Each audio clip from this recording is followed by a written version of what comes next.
Hi, ఎలా ఉన్నారు అందరూ? ఇవాల్టి మన స్పెషల్ రెసిపీ చిల్లీ ఎగ్ అండి. ఈ స్టార్టర్ ఎంత బాగుంటుందంటే చపాతీలోకి కానీ, పరోటాలోకి కానీ, వైట్ రైస్లోకి కానీ ప్రతి దాంట్లోకి అద్దిరిపోతుంది. ఎగ్ చూసారా ఏ విధంగా ఫ్రై అయిందో? ఈ విధంగా ముక్క అనేది పెద్ద పెద్దగా ఉంటే తింటాకి చాలా బాగుంటుంది. ఇంట్లో ఉన్న వాటితోనే సింపుల్గా మీ దగ్గర ఒక్క 20 నిమిషాల టైం ఉంటే ఈ విధంగా ఈజీగా చేసేసుకోవచ్చు.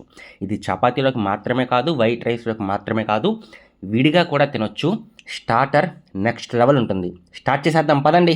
ఈ ఆయిల్ పోసిన తర్వాత ఫస్ట్ టిప్ ఇక్కడ ప్యాన్ ఏదైతే ఉందో బాగా హీట్ అవ్వాలి. హీట్ అయ్యేంత వరకు నేను ఇలాగే వదిలేస్తున్నాను. ఎందుకు ఇలా హీట్ అవ్వాలంటే ఆయిల్ ఎక్కువ పోయలేదు. మనం ఎప్పుడైతే ఎగ్ ఉందా, నేను 2 ఎగ్స్ తీసుకున్నా. ఈ 2 ఎగ్స్ని బాగా స్మాష్ చేశాను. ఈ విధంగా బాగా ఈ 2 ఎగ్స్ని కొట్టుకున్న తర్వాత హీట్ అయ్యేంత వరకు ఉంచాలి. ఇలా హీట్ అయిన తర్వాత మనం ఎప్పుడైతే ఎగ్ వేస్తామో ఎగ్ అనేది పొంగుతుందన్నమాట. అందుకని నేను ఆ విధంగా హీట్ అనేది అవనిచ్చాను. ఈ విధంగా మనం ఎగ్ అనేది వేసేద్దాం. ఈ విధంగా మనం ఎప్పుడైతే ఎగ్ వేస్తామో చూసారా ఎలా పొంగిందో? ఈ విధంగా పొంగాలన్నమాట. పొంగితే మనకి ఎగ్ అనేది ఫ్లఫీగా వస్తుంది. తింటాకు కూడా చాలా బాగుంటుంది. ఇక్కడ నేను ఈ రెసిపీ మొత్తానికి 4 ఎగ్స్ అయితే తీసుకుంటున్నాను. 2 ఎగ్స్ అనేవి ఇప్పుడు ఈ 2 ఎగ్స్తో మనం ఆమ్లెట్ అనేది వేస్తున్నాం. అంటే ఇప్పుడు మనం వేసాం కదా, ఆమ్లెట్ కాదు. తర్వాత దీన్ని మొత్తం కూడా నేను సపరేట్ చేసేస్తాను. అయితే ఈ 2 ఎగ్స్ అనేవి ఇప్పుడు మనం ఈ విధంగా వేసాం. ఇంకొక 2 ఎగ్స్ అనేవి మనం బాయిల్ చేసుకున్నాం అనమాట. ఆ బాయిల్ కూడా ఎందుకు చేశాననేది చూపిస్తాను. రెసిపీ మాత్రం చాలా బాగుంటుంది, నెక్స్ట్ లెవెల్ వస్తుంది. సో ఈ విధంగా వేసుకున్న తర్వాత నిదానంగా ఈ విధంగా తిప్పుకోండి. ఎగ్ చూసారా మనకి ఏ విధంగా వచ్చిందో? ఎగ్ అనేది ఈ విధంగా ఫ్లఫీగా రావాలి. వస్తేనే దీని రుచి. ఫస్ట్ నేను ఎందుకు ఆమ్లెట్ లాగా వేసానంటే మనకి ఎగ్ అనేది ఎప్పుడైతే పెద్ద పెద్ద ముక్కలు వస్తాయో రుచి చాలా బాగుంటుంది. ఊరికే ఎగ్ వేసేసి అలా తిప్పేసామనుకోండి, మనకి ముక్కలు అనేవి పెద్దగా రావన్నమాట. వేసిన తర్వాత 1 నిమిషం పాటు అలా వదిలేయండి. వదిలేస్తే ఏమవుతుందంటే బాగా ఆమ్లెట్ లాగా అవుతుంది. దాని తర్వాత ఇలా ముక్కలు చేసుకుంటే చాలా బాగుంటుంది అన్నమాట. ఓకే, అర్థమైంది కదా? సో ఈ విధంగా మనమైతే ఒకసారి తిప్పేసుకుందాం.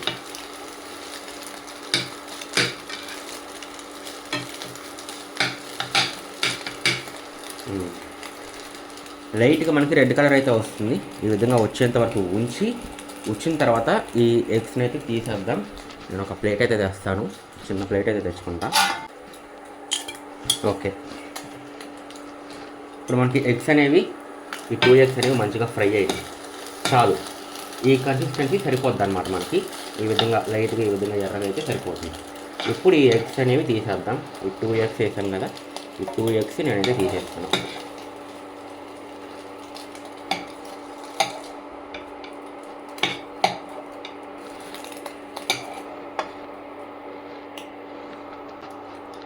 ఇలా ఈ 2 ఎగ్స్ని ఒక బౌల్లోకి తీసేసుకున్న తర్వాత ఒక ప్లేట్లోకి అయితే నేనైతే తీసుకున్నాను. దీన్ని ఇలాగే పక్కన పెట్టేద్దాం. పక్కన పెట్టేసి సేమ్ బౌల్లో అంటే సేమ్ ప్యాన్లో మనం ఇప్పుడు 2 ఎగ్స్ అయితే వేసుకుంటున్నాం. ఈ విధంగా 2 ఎగ్స్ వేసుకుని లైట్గా ఆయిల్ అయితే పోసుకుందాం. ఇది మస్టర్డ్ ఆయిల్ అనమాట, అందుకనే మనకి కొంచెం ఎల్లో కలర్లో ఉంది. ఈ ఆయిల్ ఎందుకు యూజ్ చేస్తానంటే మస్టర్డ్ ఆయిల్ మనకి చాలా బాగుంటుంది.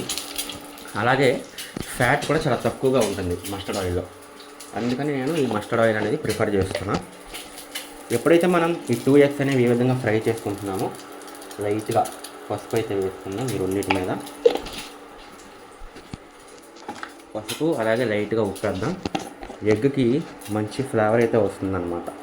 ఈ 2 వేసి మనం ఇంకా వేసామంటే లైట్గా పసుపు, ఉప్పు ఎక్కువ అక్కర్లా, లైట్గా వేసామా లేదా అన్నట్టుండాలి. వేసేసి చూసారా ఒక సైడ్ బాగా కాలిపోయింది. చూసారా ఇలా నిదానంగా తిప్పుకుంటూ మనమైతే ఈ 2 కూడా ఫ్రై చేసుకున్నాం. ఈ 2 ఫ్రై చేసుకున్న తర్వాత ఈ 2 ఎగ్స్ని కూడా స్మాల్ పీసెస్ కింద కట్ చేయాలి. అది ఎలా కట్ చేయాలనేది నేను మీకు చూపిస్తాను. ముందైతే ఈ 2 కూడా బాగా ఫ్రై అవ్వనిద్దాం.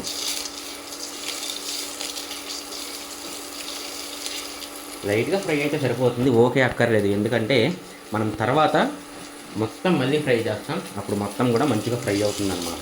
అందుకని ఇప్పుడు లైట్గా పైన అంతా ఇలా క్రంచీగా వస్తే సరిపోతుంది.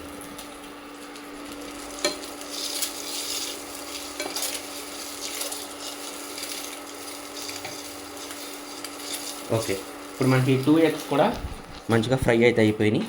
ఈ 2 ఎగ్స్ కూడా నేనైతే తీసేస్తున్నాను. ఇవి కట్ చేయాలని చెప్పే కదా, ఎలా కట్ చేయాలనేది నేను మీకు చూపిస్తాను. ముందైతే ఇంకా మనకి ఈ ఎగ్ చిల్లీకి ఇంకా ప్రాసెస్ ఉంది, అది చేసేసి ఇవి ఎలా కట్ చేయాలనేది కూడా నేను మీకు చూపిస్తాను. సేమ్ బౌల్లోకి నేనైతే తీసేస్తాను ఈ 2 ఎగ్స్ కూడా. ఇప్పుడు ఇవి పక్కన పెట్టేసి లైట్గా కొంచెం ఆయిల్ అయితే వేసుకుందాం. లైట్గా ఆయిల్ వేసుకుని ముందుగా ఇందులో ఆనియన్స్ అయితే వేసుకుందాం.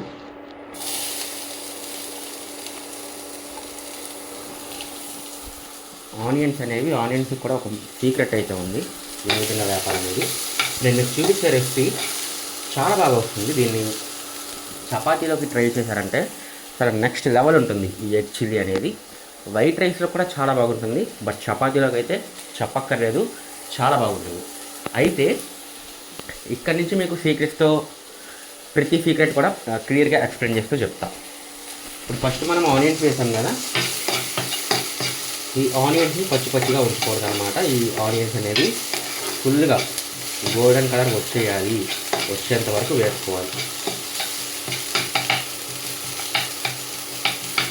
ఇలా వదిలేయండి, ఒక 2 నిమిషాలు ఇట్లా వదిలేయండి. 2 నిమిషాలు వదిలేస్తే మనకి మంచిగా వేగుతాయి అన్నమాట. లైట్గా ఆయిల్ అయితే వేద్దాం.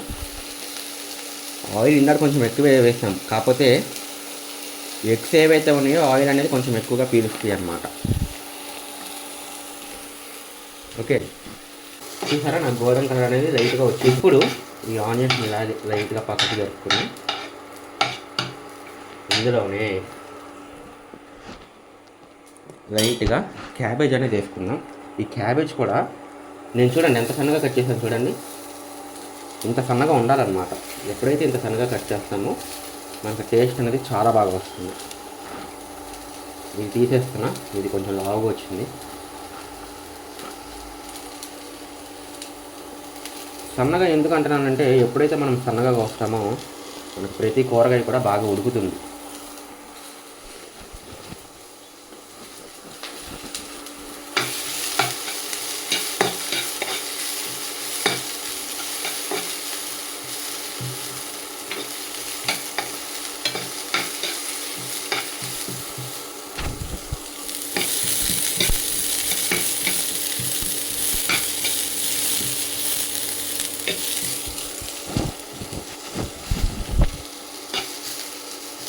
ఈ విధంగా ఈ క్యాబేజ్ కూడా మంచిగా తిప్పేసుకుని ఒక 2 నిమిషాలు వదిలేద్దాం. ఇలాగే మంచిగా ఉడుకుతుంది అన్నమాట ఆయిల్లో.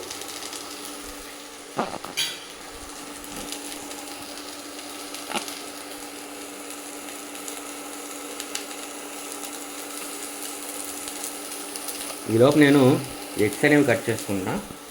ఎగ్స్ కట్ చేయాలని చెప్పే కదా, ఏ విధంగా కట్ చేయాలనేది చూపించట్లేదు, కానీ కట్ చేసిన తర్వాత మీకు చెప్తే అర్థమైపోతుంది, ఈజీగా అర్థమవుతుంది నేను ఎలా కట్ చేశాను అనేది. చాలామంది కేక్ రెసిపీస్ అయితే అడుగుతున్నారు. మన ఛానల్లో ఆల్రెడీ కేక్ రెసిపీస్ అనేవి చేసి పెట్టామండి, నేను కింద డిస్క్రిప్షన్లో ఇస్తున్నాను, ఒకసారి చెక్ చేయండి. 2 కేక్ రెసిపీస్ అనేవి చేసాం, ఆ 2 కూడా నేను మీకు కింద డిస్క్రిప్షన్లో అటాచ్ చేస్తున్నాను.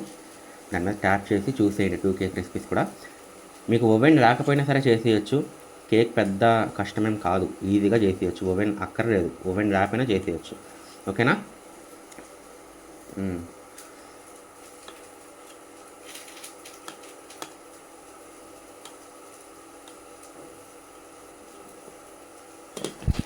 ఒకసారి మనం క్యాబేజ్ అయితే తిప్పేసుకున్నాం.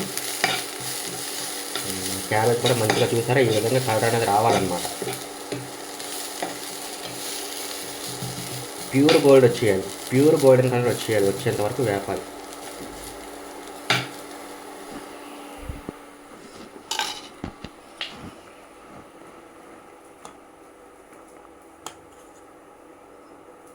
చూడండి ఎగ్స్ ఎలా కట్ చేసామో చూడండి. ఇప్పుడు ఇక్కడ ఉన్నాయి కదా, ఈ విధంగా 2 ఎగ్స్ మనం బాయిల్ చేసాం కదా, ఆ బాయిల్ చేసిన ఎగ్స్ అనమాట. బార్గా కట్ చేసుకున్నాం. కనిపిస్తుందా? ఈ విధంగా సన్నగా బార్గా కట్ చేసాను అనమాట. ఇది వచ్చేసి ఇందాక మనం ఫ్రై చేసిన ఆమ్లెట్. ఇది వచ్చేసి ఎగ్స్ అనమాట. ఈ విధంగా బార్గా కట్ చేసుకుంటే సరిపోతుంది. ఇప్పుడు దీన్ని పక్కన పెట్టేద్దాం. పక్కన పెట్టేసి ఒకసారి చూద్దాం. మంచిగా అయిపోయిందండి, మంచిగా ఉడికింది. గోల్డెన్ కలర్ అయితే మంచిగా వచ్చింది. ఇప్పుడు ఇందులో టొమాటో అయితే వేసేద్దాం.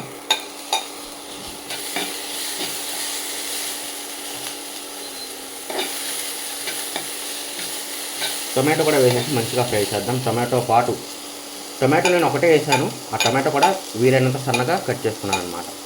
మిర్చి కూడా వేస్తాను.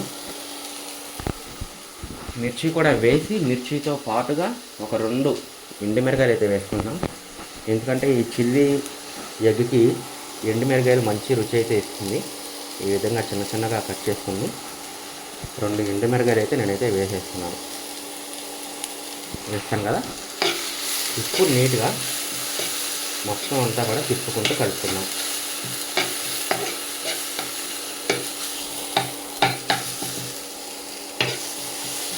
టమాటో వేసాం కదా, ఈ టమాటో కూడా మంచిగా ఉడకాలన్నమాట. కొంచెం టైం పడుతుంది ఉడుకుతాకి. లైట్గా ఆయిల్ పోద్దాం. ఇంకా నేను ఆయిల్ అనేది కొంచెమే పోసాను. ఇలా మధ్య మధ్యలో పోసుకుంటూ ఉంటే ఏంటంటే మంచిగా పడుతుంది అన్నమాట. అలానే ఓపే ఆయిల్ ఎక్కువ పోయకూడదు. అందుకని నేను ఆయిల్ అనేది మస్టర్డ్ ఆయిల్ యూజ్ చేస్తున్నాను. నార్మల్గా యూజ్ చేయలేదు. ఈ మస్టర్డ్ ఆయిల్ అయితే మనకి ఫ్యాట్ తక్కువ ఉంటుంది, హెల్త్కి కూడా మంచిది అన్నమాట. ఓకే అండి, ఇవన్నీ బాగా వేగుతాయి. ఈలోపు ఇందులో మనం లైట్గా అల్లం వెల్లుల్లి పేస్ట్ కూడా వేసేద్దాం.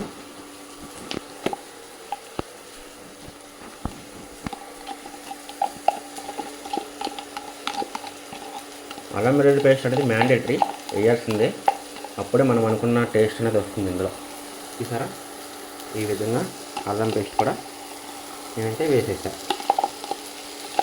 అల్లం పేస్ట్తో పాటు దీనికి ఇంకొక సీక్రెట్ ఇంగ్రీడియంట్ ఉంది, అది కూడా వేయాలి. చూపిస్తాను అది కూడా ఏంటనేది. ముందైతే అల్లం పేస్ట్ కూడా వేస్తాం కదా. దీనితో పాటుగా ఇందులో మనం కరివేపాకు అయితే వేయాలి. కరివేపాకు చాలామంది ఇష్టపడరండి, కానీ అసలు దీని రుచి వేరు. కరివేపాకు ఎప్పుడైతే వేస్తామో మన రెసిపీ అనేది నెక్స్ట్ లెవెల్ వస్తుంది. దాంతోపాటు కరివేపాకు హెల్త్కి చాలా మంచిది. చాలామంది ఏం చేస్తారంటే ఈ కరివేపాకుని తీసి పక్కన పెట్టేస్తారు. అసలు అలా ఎప్పుడు చేయకండి. చూసారా? కరివేపాకు చాలా మంచి ఫ్లేవర్ ఇస్తుంది మనం చేసే ఏ రెసిపీకి అయినా సరే. దాంతో పాటుగా కరివేపాకు తినేయాలి, తీసి పక్కన పెట్టకూడదు. చాలామంది ఏంటో నాకు అర్థం కాదు, తీసేసి పక్కన పెడతారండి. అలా పక్కన ఎప్పుడు పెట్టద్దు. కరివేపాకులో చాలా రకాల బెనిఫిట్స్ ఉన్నాయి. ఒకసారి చెక్ చేయండి, మొత్తం చెక్ చేస్తే మీకు అర్థమవుతుంది. ఓకే, ఇప్పుడు మనకి ఇవన్నీ బాగా వేగిపోయినాయి. ఇప్పుడు ఫైనల్ పార్ట్ అంటాను అనుకున్నారా? ఫైనల్ పార్ట్ కాదు, ఇంకా ఉంది మనకి. లాస్ట్లో మసాలాస్ యాడ్ చేసుకోవాలి. యాడ్ చేసుకుని లైట్గా ఫ్రై చేసుకుంటే సరిపోతుంది. అయితే మన మెయిన్ ఇంగ్రీడియంట్ ఎగ్స్ అయితే వేసేద్దాం. ఇందులో చిన్న చిన్నగా కట్ చేసుకున్నాం కదా, ఈ 2 ఎగ్స్ అయితే వేసేస్తున్నాను. దీనితో పాటుగా ఈ 2 ఎగ్స్తో పాటుగా ఇందులోనే మనం ఉడకబెట్టుకున్నాం కదా ఆమ్లెట్ అనేది మనం ఫ్రై చేసుకున్నాం కదా, ఈ ఫ్రై చేసుకున్న ఆమ్లెట్ కూడా నేనైతే వేసేస్తున్నాను అన్నమాట. ఈ 2 వేసాం కదా, ఈ విధంగా తిప్పుకుంటూ కలుపుకున్నాం. ఇప్పుడు మనం వేసిన ఈ 2 కూడా బాగా కలిసిపోవాలన్నమాట. ఇందులో మనం ఫ్రై చేసాం కదా వెజిటేబుల్స్, ఆ వెజిటేబుల్స్ అన్నిట్లో బాగా కలిసిపోవాలి.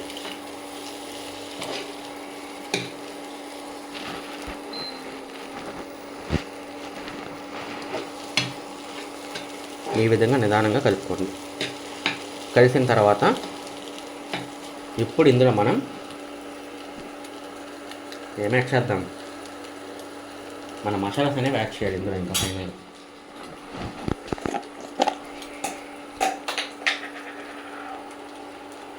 ఇక్కడ నేను 1 స్పూన్ సాల్ట్ అయితే తీసుకుంటున్నాను. ఇంకొంచెం పడుతుంది, లైట్గా వేద్దాం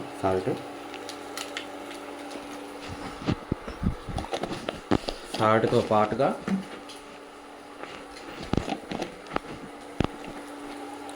1 స్పూన్ చిల్లీ పౌడర్, ఈ రెండింటితో పాటుగా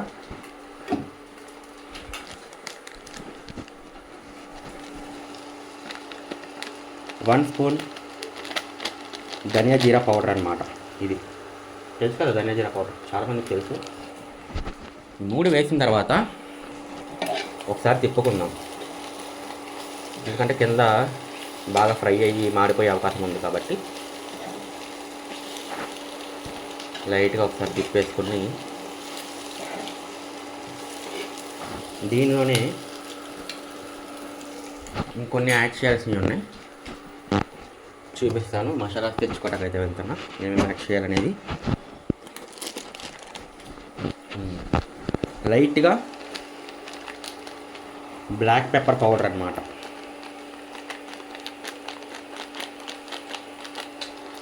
ఇంత సరిపోతుంది. ఒక స్పూన్లో కొంచెం అనమాట, అంటే ఒక హాఫ్ స్పూన్ వేసుకోండి. హాఫ్ స్పూన్ సరిపోతుంది, అంతకుమించి ఎక్కువ వేయొద్దు. ఓకే, వీటితో పాటుగా మీ దగ్గర ఉంటే కనుక ఒకసారి తిప్పుకుందాం. ఇక్కడ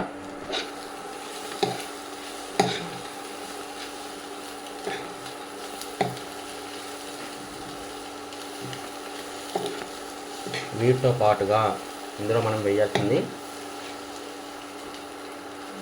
రెడ్ చిల్లీ సాస్ తెచ్చుకోవటానికి వెళ్ళాను. రెడ్ చిల్లీ సాస్ అన్నమాట.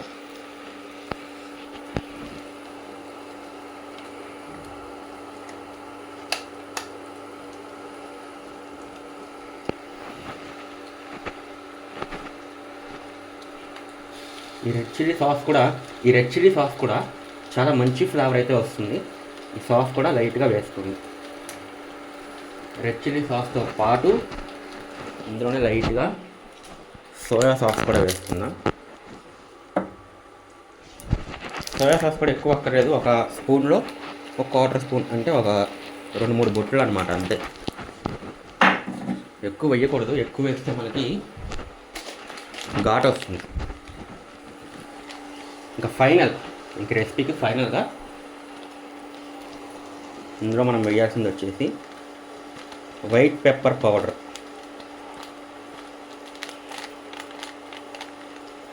మీలో చాలామందికి తెలిసే ఉంటుంది వైట్ పెప్పర్ పౌడర్. 1 స్పూన్ అయితే నేనైతే వేసేస్తున్నాను, ఇంతే. ఇంకా ఇందులో ఇంకేమీ వేయం. ఇవన్నీ వేసాం కదా, ఇవన్నీ బాగా ఫ్రై అవ్వాలన్నమాట. ఈ విధంగా తిప్పుకుంటూ బాగా కలిపేద్దాం. ఇంతే అండి, ఇంకా ఇందులో మనం ఏం వేయం.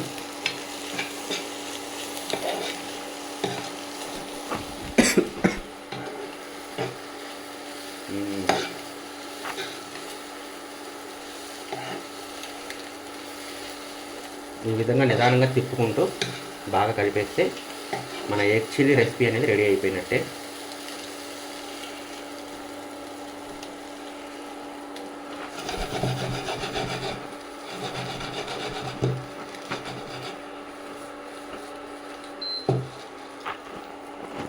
ఇది చపాతీలో కానీ రైస్లో కానీ విడిగా తింటాక కానీ ఈ స్టార్టర్ చాలా బాగుంటుంది, నెక్స్ట్ లెవెల్ ఉంటుంది. అంతే, లైట్గా ఈ విధంగా తిప్పేసుకున్నాం. ఇంతే, ఇంక మన రెసిపీ అనేది రెడీ అయిపోయినట్టే. మరి మీరు చేసి మీకు ఎలా వచ్చింది అనేది కామెంట్ సెక్షన్లో చెప్పడం మర్చిపోవద్దు. రెసిపీ నచ్చితే కనుక కింద కామెంట్ సెక్షన్లో చెప్పండి. అలాగే మీరు ట్రై చేశారా లేదా అనేది కూడా కింద కామెంట్ సెక్షన్లో చెప్పండి. నేను ప్రతి కామెంట్ చూస్తాను, ప్రతి ఒక్కరికి కూడా రిప్లై ఇస్తాను. మరి నెక్స్ట్ వీడియోలో ఒక మంచి రెసిపీతో కలుసుకుందాం. అంతవరకు బాయ్ బాయ్.